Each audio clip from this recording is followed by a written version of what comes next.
Hi guys, ngayon nga ibigay natin ang game schedule na magaganap sa February 21, 2026 sa PBL All Filipino Conference 2026. Siyempre kasama na dyan kung saan ang venue at saan mapapanood at anong oras ang laban. Kaya bago ang lahat guys, please nakikiusap po ako, huwag niyong kalimutan mag-like, comment, and subscribe and pa-hit the notification bell for more PBL UAAP volleyball updates dito sa Pilipinas. Maraming salamat sa suporta nyo, pa-like and share na rin. And siyempre avail na kayo ng ating mga products. Jersey, Creamline, Chocomucho Jersey, syempre, Pilipinas Jersey o Alas Pilipinas at Sport Shoes. Kaya avail na guys, konting commission okay na sa akin. Maraming salamat. Kung ibang items ang gusto nyo, syempre, basta gamitin ang link ko. Yan, malaking tulong na sa akin. Thank you very much. Syempre, wag na po nating patagalin pa guys. Ibigay na natin ang game schedule na magaganap sa February 21, 2026. Narito po.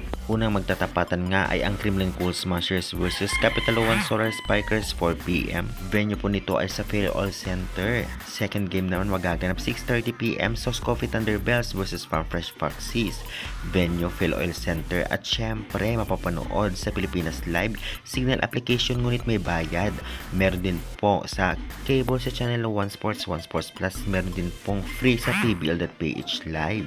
Kaya abangan nyo na guys ang magandang laban na ito at bigyan natin ng konting preview ang magiging laban. Well, unang tapatan Creamline versus Capital One. Magandang labanan to. Lalong-lalo pa talagang tinalo ng Capital One ang Chocomucho.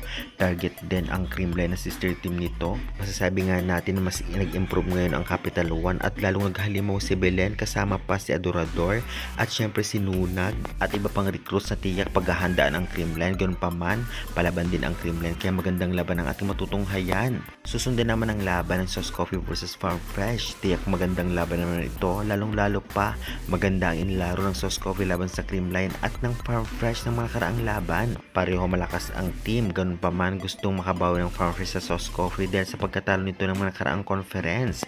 Kaya kaabang-abang ang laban na ito. At syempre, abang-abang kayo guys sa full preview game natin. Kung anong team posibleng manalo ay ilalahad natin before the game. Kaya bago ang lahat guys, please pa-subscribe dito sa aking channel for more valuable updates.